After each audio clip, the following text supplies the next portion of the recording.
Recording मैंने on कर दी है। सॉफ्टवेयर इंजीनियरिंग, इसके अंदर एक्चुअली हम उस सारे टूल्स के बारे में पढ़ेंगे जो कि सॉफ्टवेयर की कंस्ट्रक्शन से मुताल्लिक है सॉफ्टवेयर इंजीनियरिंग में। ठीक है, यानी कि सॉफ्टवेयर इंजीनियरिंग एक फील्ड है बाकायदा। इसमें एमएस प्रोग्राम भी होता है बाकायदा सॉफ्टवेयर इंजीनियरिंग में, एमएस इन सॉफ्टवेयर इंजीनियरिंग, और बाकायदा पूरा पूरा इसके अंदर डिग्री प्रोग्राम भी है सॉफ्टवेयर इंजीनियरिंग में। अपने बीएस के सब्जेक्ट में ना आप आगे आपके पास एक सब्जेक्ट आएगा सॉफ्टवेयर इंजीनियरिंग के नाम से, बीएस प्रोग्राम में ही। तो आप उसमें डिटेल में पूरा सब्जेक्ट पढ़ोगे। यहाँ पर तो एक चैप्टर की सूरत में ये आया है, लेकिन जाहिर है इसका जो कंप्लीट डिटेल है वो तो आप अपने कोर्स में ही पढ़ोगे जब आप इस कोर्स को पढ़ने जाओगे सॉफ्टवेयर इंजीनियरिंग के। तो इसके बारे में जो है वो हम देख लेते हैं इस चैप्टर में कि क्या क्या चीज़ें कम से कम आपको फंडामेंटल्स पता चल जाए, क्योंकि जाहिर है सॉफ्टवेयर जो है हर जगह ये जो है इसकी डिमांड है सॉफ्टवेयर हाउसेज के अंदर स्पेशली। जब हम सॉफ्टवेयर हाउसेज की बात करते हैं तो सॉफ्टवेयर हाउसेज में जो है वो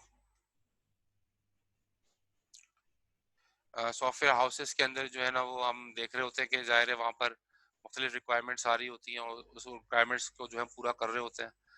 तो वो पूरा एक उनका प्रोसेस होता है। सॉफ्टवेयर हाउसेस एक प्रोसेस के तहत जो है सॉफ्टवेयर डिजाइन करते हैं और उसके जरिए से जो है ना वो जाहिर है फिर सब जो है किसी एक चीज़ पे एग्रीड हो जाते हैं और फिर जो है वो चीज़ें आपके आके जो है वो आपके लिए जो है ना मतलब फिर आप आगे जाके कोई क्लेम नहीं कर सकता अगर आपने चीज़ें जो है वो ऑलरेडी जो डिज़ाइन की हुई हैं शुरू से, उस प्रोसेस को अगर आप लेकर चलें।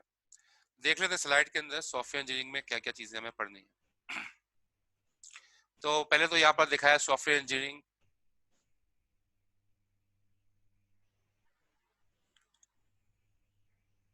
Software engineering is the science and art of building significant software systems. ठीक है ना, मुख्तलिफ सॉफ्टवेयर सिस्टम्स हैं, तो उनको उन सॉफ्टवेयर सिस्टम्स को बनाने के लिए हमें सॉफ्टवेयर इंजीनियरिंग दरकार होती है। अगर सॉफ्टवेयर इंजीनियरिंग के तहत कोई सॉफ्टवेयर बनता है तो उसके बड़े फायदे हैं। कौन कौन से फायदे हैं? ऑन टाइम, आपका सॉफ्टवेयर जो है वो आप ऑन टाइम डिलीवर कर देंगे। किसी ने आपने सॉफ्ट कॉन्ट्रैक्ट किया और आपने अपना सॉफ्टवेयर बना के दिया, ऑन टाइम आप सॉफ्टवेयर जो है वो डिलीवर कर देंगे। ठीक है अपना, यानी कि अगर आपने कहा एक साल में अगर आपको सॉफ्टवेयर डिलीवर करना है तो एक साल में आप डिलीवर कर दोगे अगर आपने सॉफ्टवेयर इंजीनियरिंग को जो है वो टूल्स को यूज किया है।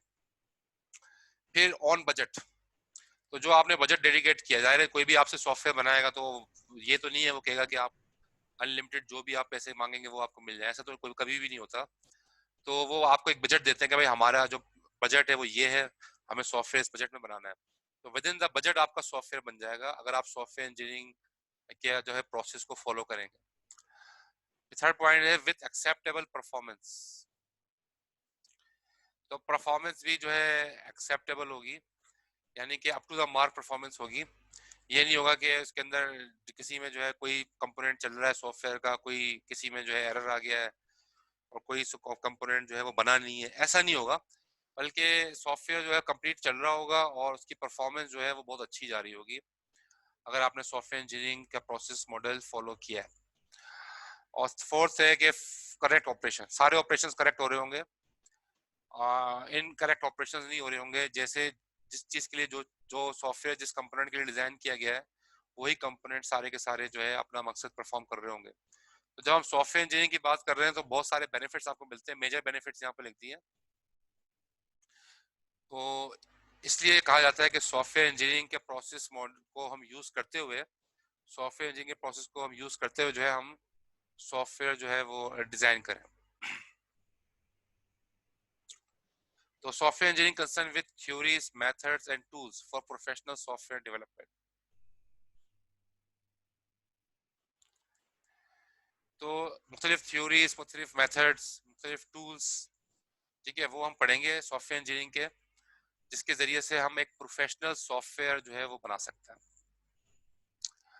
तो ज़्यादातर वो लोग जो सॉफ्टवेयर से इंटरेस्टेड हैं और जो जाना चाहते हैं फ्यूचर में सॉफ्टवेयर हाउसेस के अंदर और काम करना चाहते हैं, तो उनके लिए बहुत मतलब इंफॉर्मेटिव चैप्टर है ये। और फिर इंशाल्लाह आपके जहन में बहुत सारी चीज़ें जो हैं वो पहले नहीं होंगी जो इस चैप्टर के बाद आपके जहन में आएंगी। तो सर सर एक क्वेश्चन है सर। जी करें। सर सर क्वेश्चन ये है कि सर जैसे कंप्यूटर साइंस और सर इसमें क्या डिफरेंस है सॉफ्टवेयर इंजीनियरिंग में, क्योंकि सॉफ्टवेयर इंजीनियरिंग भी एक पूरा डिग्री प्रोग्राम है और कंप्यूटर साइंस भी एक डिग्री प्रोग्राम है। हाँ, कंप्यूटर साइंस भी डिग्री प्रोग्राम, बिल्कुल आप सही कह रहे हैं। सॉफ्टवेयर इंजीनियरिंग में ना कंप्यूटर साइंस में बहुत सारी चीज़ें आ जाती हैं। जैसे कि आप देखो कि कंप्यूटर साइंस के अंदर जो है ना नेटवर्क्स आ जाते हैं, कंप्यूटर नेटवर्क्स। फिर हार्डवेयर की बहुत सारी चीज़ें आ जाती है, जैसे डीएलडी वगैरह, डिजिटल लॉजिक डिज़ाइन, और इस तरह डेटा बेसिस आ जाते हैं। और भी मतलब मुख्तलिफ चीज़ें जो है वो आ जाती हैं इसके अंदर। जो है ना सॉफ्टवेयर इंजीनियरिंग में ज़्यादातर सॉफ्टवेयर पे कंसर्न होता है, और उसी से रिलेटेड जो है वो मुख्तलिफ सब्जेक्ट्स होते हैं। और सॉफ्टवेयर को कैसे बनाना है, कैसे लेके चलना है प्रोजेक्ट के अंदर, यानी कि सॉफ्टवेयर डेडलाइन के अंदर कैसे कंप्लीट करना है। सॉफ्टवेयर के जितनी भी नो हाउ है उन्हीं के ऊपर ये मतलब डिग्री प्रोग्राम महदूद होता है। हार्डवेयर की साइड पे, नेटवर्किंग की साइड पे हम नहीं जाते software engineering.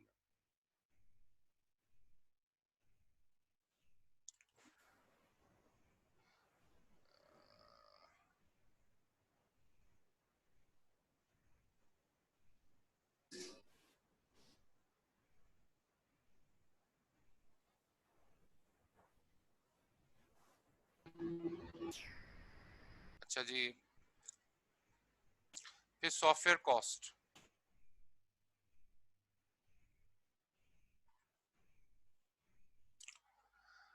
Software engineering concern with cost effective software development. तो कॉस्ट इफेक्टिव सॉफ्टवेयर डेवलपमेंट होती है, यानी कि आप विद इन द कॉस्ट जो है ना, जो बजट है उसी के अंदर आप सॉफ्टवेयर डेवलप कर सकते हो, बजट आउट नहीं होता। जैसे सॉफ्टवेयर प्रोडक्ट्स कितनी तरह की होती हैं, दो तरह की सॉफ्टवेयर प्रोडक्ट्स जो है वो अवेलेबल है। एक है जेनेरिक प्रोडक्ट्स और एक है कस्टमाइज्ड प्रोडक्ट्स। जेनेरिक प्रोडक्ट्स और कस्टमाइज्ड प्रोडक्ट्स, दो तरह की प्रोडक्ट्स अवेलेबल है। अच्छा, जेनेरिक प्रोडक्ट्स कौन सी होती हैं? These are standalone system which are produced by a development organization and sold on the open market। यानी कि जेनेरिक प्रोडक्ट्स वो प्रोडक्ट्स होती हैं जो कि रेडीमेड बना के रख दी जाती हैं, और जिनको जरूरत होती है वो उसको परचेस कर लेते हैं इसका लाइसेंस। जैसे फॉर एग्जांपल आपके पास है एमएस ऑफिस, ठीक है। एमएस ऑफिस क्या है एक्चुअली? एमएस ऑफिस एक जेनेरिक प्रोडक्ट है। इसके अंदर आप बहुत सारी चीजें जो हैं वो एमएस ऑफिस में हम यूज करते हैं। एमएस ऑफिस में हम काफी सारी चीजें यूज करते हैं जो कि रेडीमेड है, जैसे एमएस वर्ड है, एमएस एक्सेल है, ठीक है। तो ये हम यूज करते हैं, ये रेडीमेड है, और इसके अंदर तकरीबन ऑफिस के अंदर यूज होने वाली काफी सारी चीजों का सॉल्यूशन मौजूद है। वर्कशीट्स बना सकते हैं इसके अंदर, आप लेजर बना सकते हैं, अकाउंट सारा मैनिपुलेट कर सकते हैं। तो इसलिए बहुत सारी रेडीमेड चीजें अवेलेबल हैं। तो ऐसे प्रोडक्ट्स को हम कहते हैं जेनेरिक प्रोडक्ट्स, जो रेडीमेड होती हैं, ठीक है। तो ये लाइसेंस वाली भी होती है, इनको आप लाइसेंस परचेज कर लो, आपको मिल जाता है लाइसेंस, और फिर आप इनको यूज कर सकते हैं। Second one is customised products. Customised products कौन सी हैं? System which are commission by a specific customer and developed specially by some contractor, ठीक है।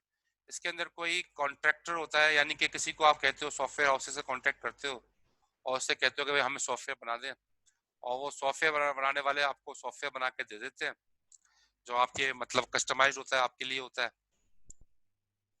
और उसके तहत जो है जो आप सॉफ्टवेयर जो डिजाइन कर रहे होते हो। तो ये कस्टमाइज प्रोडक्ट जो है ना वो एक्चुअली होती हैं कि आप किसी सॉफ्टवेयर हाउस से कॉन्ट्रैक्ट करके फिर वो सॉफ्टवेयर आपके मतलब के मुताबिक बना के देगा सॉफ्टवेयर हाउस। वो कॉन्ट्रैक्टर होगा जो बना के देगा, उसको कहेंगे कस्टमाइज्ड। तो दोनों तरह से रेडीमेड भी होते हैं जिनको जेनेरिक कहते हैं, कस्टमाइज्ड भी होते हैं। जैसे हमारी यूनिवर्सिटी में एमआईएस है ना, एमआईएस जो है कस्टमाइज सॉफ्टवेयर है जो कि पीएफ किट वाले जो है बनवाते हैं, जो उनकी रिक्वायरमेंट होती है यूनिवर्सिटी की, वो वहाँ के लोगों से कहते हैं, और एमआईएस वाले जो है उस पर काम करते रहते हैं और सॉफ्टवेयर बनता रहता है। तो वो प्रोडक्ट हमारी कस्टमाइज्ड है।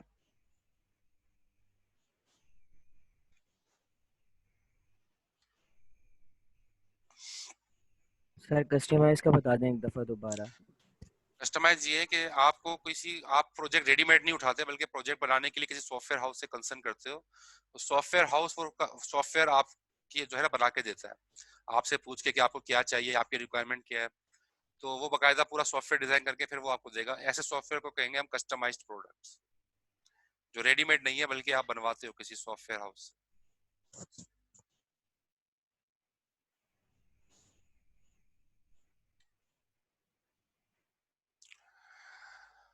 अच्छा, यहाँ पर देखें, ये सॉफ्टवेयर डेवलपमेंट लाइफ साइकिल है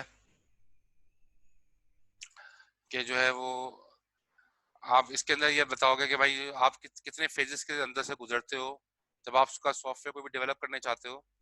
तो उससे सॉफ्टवेयर को डेवलप करने के लिए आप जो है कितने फेजेस में से गुजरते हो। ठीक है, तो यहाँ पर वो सारे फेजेस यहाँ पर दिखाए गए हैं। तो इस फेजेस को कहते हैं सॉफ्टवेयर डेवलपमेंट लाइफ साइकिल।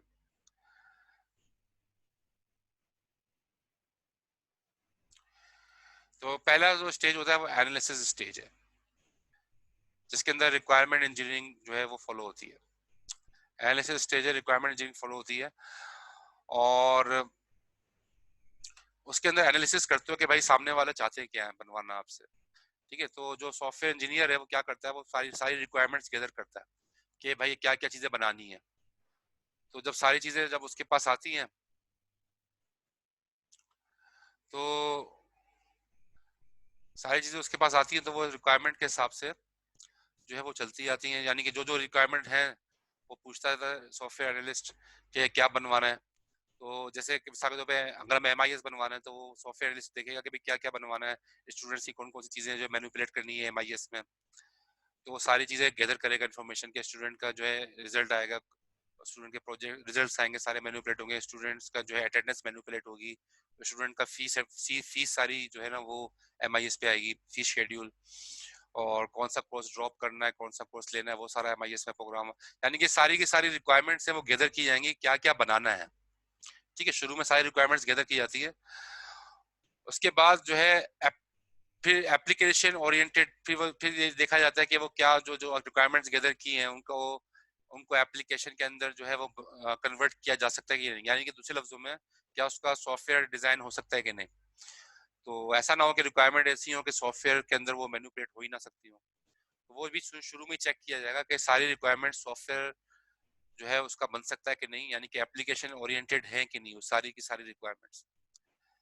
फिर जब सारी चीजें आपको पता चल गई और आपने देखा कि वाकई में एप्लीकेशन भी इनकी बन सकती है, फिर आप स्पेसिफिकेशन लिखोगे। स्पेसिफिकेशन का मतलब क्या है, आप ये लिखोगे कि भाई जो है वो कौन कौन से रिक्वायरमेंट है, उसको आप डॉक्यूमेंट की फॉर्म में लिखिए। एक डॉक्यूमेंट होगा जिसमें आप सारी सारी रिक्वायरमेंट जो वो आप जो आपसे कस्टमर चाह रहा है, उस कस्टमर की सारी रिक्वायरमेंट जो है ना वो आप इस स्पेसिफिकेशन में लिखोगे कि क्या क्या सॉफ्टवेयर कस्टमर को चाहिए। तो एक डॉक्यूमेंट होगा, इस डॉक्यूमेंट पे जो है सब एग्री होंगे, दोनों पार्टीज एग्री होंगी, सॉफ्टवेयर हाउस वाले भी और जो जिनके लिए सॉफ्टवेयर बनाया जा रहा है, और दोनों इस पे एग्री होंगे कि ये स्पेसिफिकेशन है और ये स्पेसिफिकेशन जो है वो होनी चाहिए सॉफ्टवेयर के अंदर।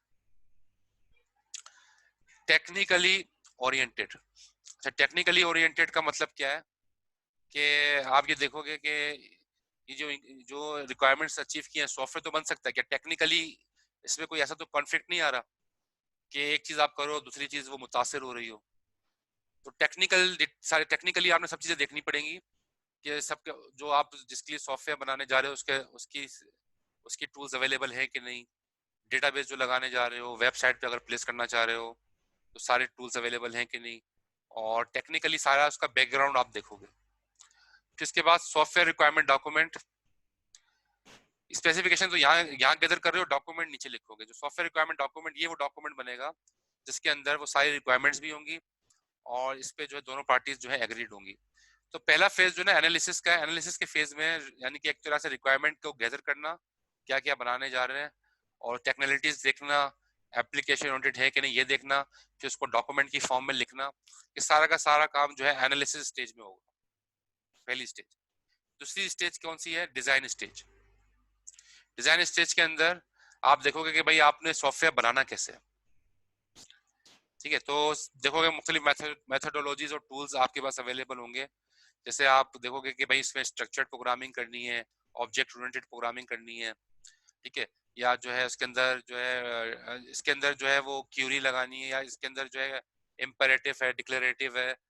कौन से मेथड्स को हम अप्लाई करें प्रोग्रामिंग के जिसके जरिए से ये एप्लीकेशन अच्छे तरीके से बन सकती है। तो वो टूल्स और वो मेथोडोलॉजीज आप सिलेक्ट करोगे डिजाइन स्टेज के अंदर।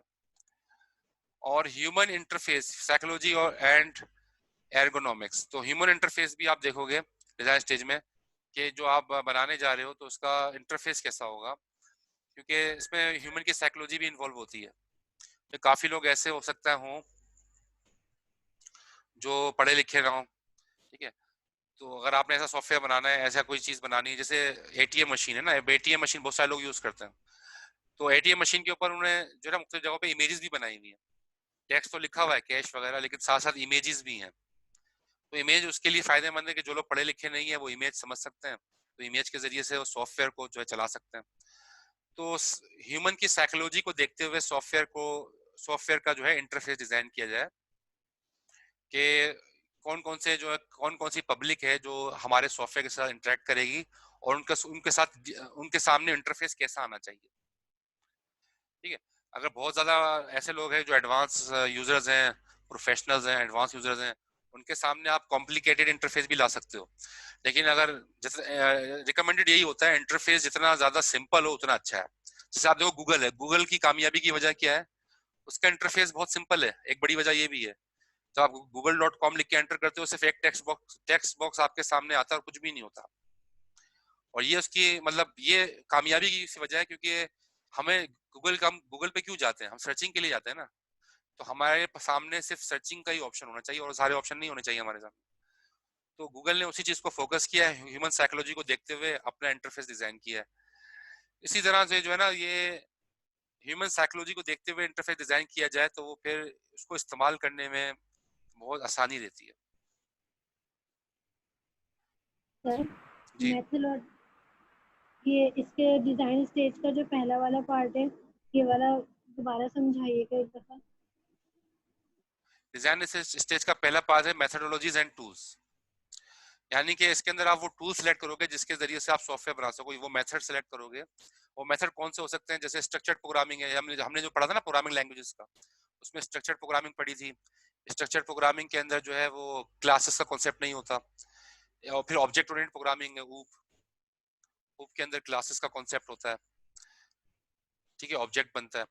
तो मुख्तलिफ प्रोग्रामिंग हमने देखा था ना, first generation language, second generation language, third generation language, मुख्तलिफ लैंग्वेजेस देखी थी। हर लैंग्वेज के अपने अपनी जो है उसके फीचर्स थे। तो कौन सी लैंग्वेज यूज करें, कौन से टूल्स यूज करें जिसके जरिए से आप सॉफ्टवेयर बना सको, तो वो डिजाइन स्टेज का पहला पार्ट होगा। दूसरे पार्ट में इंटरफेस है, तो ये डिजाइनिंग का काम होगा इसके अंदर। जी सर, जी। ठीक है, तीसरे में है इम्प्लीमेंटेशन स्टेज। अच्छा, इम्प्लीमेंटेशन स्टेज के अंदर आप क्या करोगे? आप उसको जो है इम्प्लीमेंट करोगे, सॉफ्टवेयर को जो है आप इम्प्लीमेंट करोगे। अब जाहिर है आप कोड करने का टाइम आ गया उसके ना। आपने आपने लिख लिया क्या क्या चाहिए, रिक्वायरमेंट एनालिसिस के अंदर आपने लिख लिया क्या क्या चाहिए, डिजाइनिंग के अंदर डिजाइनिंग कर ली, कौन सी प्रोग्रामिंग लैंग्वेज यूज करेंगे और इंटरफेस कैसा होगा, ये आपने तय कर लिया। अब आप इसको कोड करने जा रहे हो इम्प्लीमेंटेशन में, ठीक है। तो क्रिएट सिस्टम फॉर डिजाइन, पूरा आप देखो सिस्टम को क्रिएट करोगे, फाइल बनाना शुरू करोगे, प्रोग्रामिंग सी शार्प वगैरह जो भी प्रोग्रामिंग लैंग्वेज है उस पर काम करना शुरू करोगे। राइट प्रोग्राम लिखना शुरू करोगे। Create data and develop databases, database अगर चाहिए तो डेटाबेस भी उसके साथ कनेक्ट करोगे, एसक्यूएल वगैरह, और प्रोग्राम लिखना शुरू करोगे। तो ये सारे काम आपको करने पड़ेंगे, ठीक है। तो ये इम्प्लीमेंटेशन कर रहे हो। अब यहाँ चौथे में लिखा है role of system software analyst versus programmer. तो सॉफ्टवेयर एनालिस्ट का अगर हम कंपेयर करें प्रोग्रामर से, तो उसका रोल जो है ना वो क्या होगा कि सॉफ्टवेयर प्रोग्रामर का काम सिर्फ कोडिंग करना होता है। वो कोडिंग करके जो उसको काम कहा जाता है भाई कोड कर दो, वो कोड करता है। जबकि सॉफ्टवेयर एनालिस्ट जो होता है ना, सॉफ्टवेयर एनालिस्ट वो देखता है कि भाई रिक्वायरमेंट क्या है, सारी रिक्वायरमेंट्स क्या है, डिजाइनिंग का काम भी इसने किया है, रिक्वायरमेंट भी वो चेक कर रहा है, बजट भी वो चेक कर रहा है, प्रोजेक्ट की डेडलाइन भी वो चेक कर रहा है, टेक्निकल सारी चीजें चेक कर रहा है। सॉफ्टवेयर एनालिस्ट का काम बहुत सारा होता है। और सॉफ्ट जो है ना सॉफ्टवेयर असल में होता है क्या, सॉफ्टवेयर एनालिस्ट के अंडर में बहुत सारे प्रोग्रामर्स होते हैं, और सॉफ्टवेयर एनालिस्ट उन प्रोग्रामर्स को टास्क देता है कि भाई तुम ये काम करो, ठीक है। तो सॉफ्टवेयर एनालिस्ट को हालांकि खुद प्रोग्रामिंग आती है जाहिर है, लेकिन वो एक्चुअली पूरा प्रोजेक्ट मैनेज कर रहा होता है कि पूरा प्रोजेक्ट डेडलाइन के अंदर कवर हो जाए, और मुख्तलिफ प्रोग्रामर्स को वो टास्क देता है, और सारे प्रोजेक्ट को ओवरऑल जो निगरानी कर रहा होता है वो सॉफ्टवेयर एनालिस्ट ही कर रहा होता है। तो बहरहाल इम्प्लीमेंटेशन स्टेज के अंदर जो है सॉफ्टवेयर एनालिस्ट का काम ये होता है कि वो प्रोग्रामर्स को टास्क असाइन करके ये सारा जो इम्प्लीमेंटेशन का काम है ना पूरा, वो अपनी जेर निगरानी वो पूरा काम जो है कंप्लीट करवाया।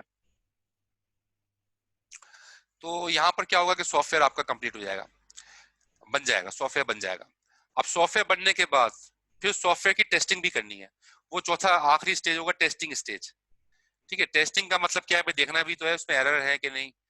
वैलिडेशन टेस्टिंग होगी, यानी कि उसमें चेक किया जाएगा कि वाकई में जिस जो रिक्वायरमेंट्स थी, जो ऊपर रिक्वायरमेंट्स गैदर की थी, उन सारे रिक्वायरमेंट्स को फुलफिल किया गया है कि नहीं किया गया, और सारे कंपोनेंट सही काम कर रहे हैं कि नहीं कर रहे हैं। ठीक है, तो वो सारी चीजों की टेस्टिंग होगी, उसमें डमी डेटा डाल के देखा जाएगा कि सारी चीजें चेक की जाएंगी कि सब चीजें ओके काम कर रही हैं कि नहीं कर रहे। Confirm that system meets specification, ये बात जो मैंने की कि सिस्टम जो है वो स्पेसिफिकेशन के मुताबिक बना है कि नहीं बना, ये कंफर्म किया जाएगा। डिफेक्ट टेस्टिंग, अगर कोई डिफेक्ट है तो उसको भी टेस्ट किया जाएगा कि वो डिफेक्ट क्यों आया, किस वजह से आया, सॉफ्टवेयर के अंदर क्या गलतियां हो गई कि जिसकी वजह से डिफेक्ट्स आ गए। फाइंड बग्स, बग्स फाइंड किए जाएंगे। ठीक है, बग्स फाइंड किए जाएंगे सॉफ्टवेयर में।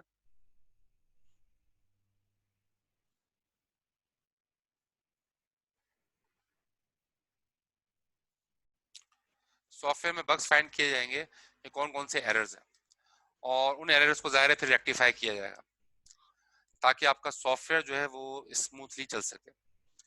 तो ये एक्चुअली जो है वो 4 स्टेजेस हैं। उन 4 स्टेजेस की बिहाफ पे जो है ना वो आपका जो है सॉफ्टवेयर कंप्लीट होगा। पहले एनालिसिस होगी, फिर डिजाइनिंग होगी, फिर इम्प्लीमेंटेशन होगी, और आखिर में उसकी टेस्टिंग होगी। और यहाँ पर ये दिखाया गया इधर भी कि रिक्वायरमेंट एनालिसिस आप जो है, यानी कि यहाँ डायग्राम की सूरत में दिखाया कि पहले रिक्वायरमेंट गैदर करोगे, फिर डिजाइन करोगे, फिर इम्प्लीमेंट करोगे, फिर टेस्टिंग करोगे। ये डायग्राम की सूरत में, फ्लो चार्ट की सूरत में यहाँ पर दिखाया। और यहाँ पर ये दिखाया कि इंजीनियरिंग प्रोसेस मॉडल। ठीक है, इंजीनियरिंग प्रोसेस मॉडल में स्पेसिफिकेशन बताते हो आप के set out requirements and constants on the system. System के अंदर रिक्वायरमेंट्स कौन सी है, कॉन्स्टेंट्स कौन से हैं, तो यानी कि सिस्टम में बनाना क्या है, सिस्टम में बनाना क्या है। ये इंजीनियरिंग प्रोसेस मॉडल के जरिए से आप, ये भी एक मॉडल है जिसके जरिए से आप कहते हो सिस्टम में स्पेसिफिकेशन गैदर करते हो, बनाना क्या है, हमारे पास लिमिटेशन क्या है, किन किन, बजट कितना है, टाइम कितना है, उसको कह रहे हैं कॉन्स्टेंट। ठीक है, तो बजट टाइम कितना है जिसके अंदर हमें वो बनाना है सॉफ्टवेयर। फिर जाहिर डिजाइन आएगा, डिजाइन के अंदर जो है वो डिजाइनिंग करोगे, मॉडलिंग करोगे, कौन कौन सी चीजें लगानी है। फिर मैन्युफैक्चर, यानी कि सिस्टम को बिल्ड करोगे, इम्प्लीमेंट करोगे। फिर टेस्टिंग, तो चेक करोगे कि सिस्टम जो है वो रिक्वायर्ड स्पेसिफिकेशन के मुताबिक बना है कि नहीं बना।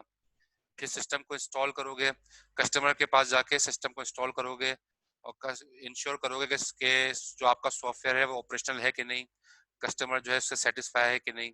और जब कस्टमर उसको यूज कर रहा होगा तो आप जो फॉल्ट हो रहे होंगे ड्यूरिंग यूजेज, उसको रिपेयर भी करोगे। ठीक है, तो ये होता यही है कि सॉफ्टवेयर हाउसेस क्या करते हैं, इंजीनियरिंग प्रोसेस मॉडल के अंदर ये चीज दिखाई गई है कि जब सॉफ्टवेयर बनने के बाद वो, जब वो आप किसी को दे, सॉफ्टवेयर हाउसेस किसी को सॉफ्टवेयर डिलीवर करते हैं किसी ऑर्गेनाइजेशन को, तो उससे कहते हैं कि भाई आप 1 महीने तक, 2 महीने तक इसको यूज करें और इनके अंदर जो बग्स हैं वो हमें बताएं। ठीक है, तो हम उसको मेंटेन करते रहेंगे। हो सकता है कि जो है कुछ चीजें हमसे रह गई हों जो कि रियल एनवायरनमेंट के अंदर हमें नजर आएंगी उसकी। तो शुरू में 2-3 महीने जो है वो टेस्टिंग फेज में चलता है, और जब सब चीजें ओके हो जाती हैं, मैं और कोई प्रॉब्लम नहीं होती, फिर उसको जो है बाकायदा प्रोफेशनली इसको कहते हैं कि अब आप इसको चलाएं और अपना सारा जो रियल डेटा है बिजनेस का वो सारा इसके ऊपर लेकर आए, फिर इस पे शिफ्टिंग होती है। तो इस स्लाइड में कोई क्वेश्चन है?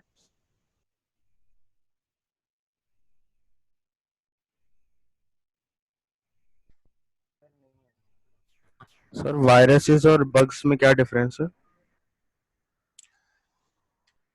तो वायरस की बात नहीं, बग का मतलब ये है कि आपने अपना सॉफ्टवेयर बनाया, उसी के अंदर कोई एरर था, उसको कहते हैं बग। वायरस तो ये होता है कि किसी दूसरे ने सॉफ्टवेयर बना के आपके पीसी के अंदर एंटर करने की कोशिश की है, जो कि डैमेज करेगा वो प्रोग्राम आपके पीसी को, तो वो तो होता है वायरस। बग का मतलब ये कि आप ही का अपना बनाया हुआ प्रोग्राम जो कि आपसे गलती के तौर पे जो है ना गलतियां हो गई उसमें, और जो उसमें एरर आ गए, उसको कहते हैं बग।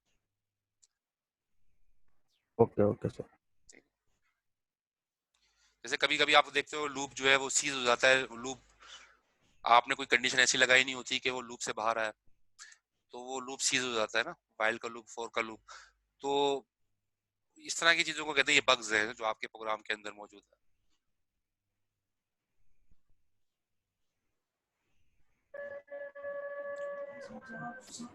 सर ये जब आप वो एक सॉफ्टवेयर तैयार करते हो तो उसके लिए भी डोमेन या होस्टिंग की जरूरत होती है? जब क्या दोबारा सवाल कीजिएगा? सर ये सॉफ्टवेयर तैयार करने के लिए भी जब वो तैयार हो जाता है तो उसको इम्प्लीमेंट करने के लिए डोमेन या होस्टिंग की जरूरत होती है? तो अगर आप उसको वेबसाइट पे अगर आप उसको बनाना चाह रहे हो, अगर कंपनी कहती है कि आपका सॉफ्टवेयर जो है वो वेब बेस्ड होना चाहिए, तो जब आप उसको सॉफ्टवेयर बना के दोगे तो जाहिर है वेब बेस्ड होगा, तो वो आप डोमेन भी परचेज करोगे या कंपनी से कहोगे आप हमें पेमेंट करो, हम डोमेन भी परचेज करेंगे और वहां पर हम वेबसाइट के ऊपर होस्ट भी करेंगे पूरा सॉफ्टवेयर। तो वो लोग पेमेंट करते हैं, आप उसको डोमेन परचेज करके होस्ट भी करते हो फिर। तो डिपेंड करता है कि आपको अगर बनवाने वाले हैं सॉफ्टवेयर को, वो चाहते हैं कि वो वेब बेस्ड हो, तो फिर डोमेन भी परचेज करना पड़ेगा। Okay sir.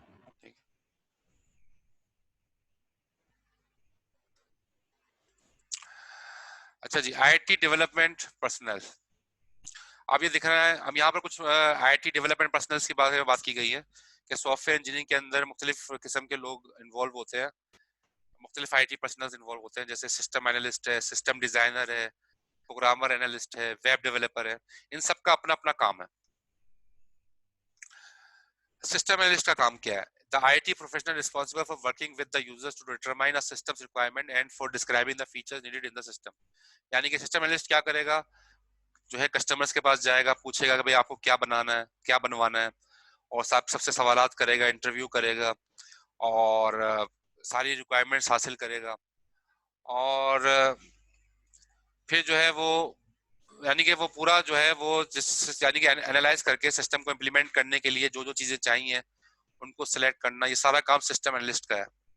सिस्टम एनालिस्ट जो है वो एक तरीके से जिम्मेदार आदमी होता है, जो कि पूरी प्रोसेस को लेके चलता है और रिक्वायरमेंट गैदरिंग से लेके इम्प्लीमेंटेशन तक सारी अपनी ज़ेरे निगरानी सारा काम करवाता है, वो सिस्टम एनालिस्ट है। तो सबसे हाई पेड जो होता है वो सिस्टम एनालिस्ट ही होता है, और जाहिर है ये जूनियर लोगों को सिस्टम एनालिस्ट नहीं बनाते, ये जो शुरू में प्रोग्रामर होते हैं आहिस्ता आहिस्ता चीजें उनकी समझ में आती हैं, ये बिल्कुल एंड में जाके भी सिस्टम एनालिस्ट बनते हैं। सिस्टम डिजाइनर जो होता है, सिस्टम डिजाइनर क्या होता है? The IT professional responsible for doing the technical work of the designing the system and it's software. System की जो डिजाइनिंग के इश्यूज होते हैं ना, कि इंटरफेस कैसा हो, और जो है वो सॉफ्टवेयर के अंदर डिजाइनिंग के पॉइंट ऑफ व्यू से जो है वो टेक्निकल पॉइंट ऑफ व्यू से सॉफ्टवेयर के अंदर जो है कौन सी अप्रोच यूज की जाए प्रोग्रामिंग के लिहाज से, तो सिस्टम डिजाइनर ये तय करता है। मतलब वो सिस्टम डिजाइनर ये कहेगा कि भाई ऑब्जेक्ट ओरिएंटेड प्रोग्रामिंग पे सारा ऊप के कॉन्सेप्ट पे पूरा जो है हमारा सॉफ्टवेयर